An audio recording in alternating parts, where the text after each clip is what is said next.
जनाजा पढ़ने के बाद हम दफनाने तक ठहरेंगे, हमें 2 की रात का सवाब मिलेगा। तो ये दूसरी मंजिल मीना खलकनाकुम पहली गुजर गई, और फीहा नुईदुकुम दूसरी मंजिल मरहूम पर आ गई है और हम पर आनी है।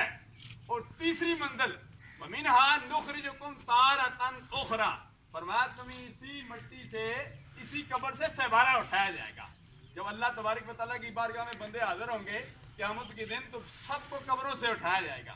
सबसे पहले मेरे आका सल्लल्लाहु अलैहि वसल्लम को अपने कब्र मुबारक से, अपने रोज़े मुबारक से सिद्दीक़ अकबर, उमर फारूक रज़ियल्लाहु ताला अन्हु और ईसा रूहुल्लाह को, इन तीनों को ये साथ दिए सरकार अब्दे करार सल्लल्लाहु अलैहि वसल्लम उठेंगे।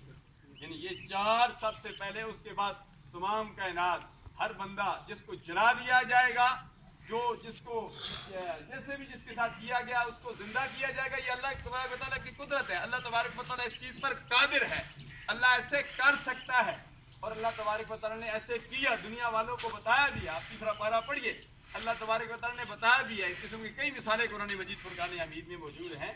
तो फिर रब्बे ज़ुल जलाल की बारगाह में हमने हज़र होना है। अल्लाह तबारक व तआला की बारगाह में दुआ है कि अल्लाह तबारक व तआला मरहूम के आने वाली मंजिलें आसान फरमाए, मरहूम के पसमंदगान को सब्र जमील अता फरमाए। पहली मंजिल, दूसरी मंजिल इनकी आ रही है, और तीसरी मंजिल के बाद जब हम रब्बे ज़ुल जलाल की बारगाह में हाजिर हों, जब सवाल होगा, रब पूछेगा कि तूने अपनी जिंदगी कैसे गुजारी है।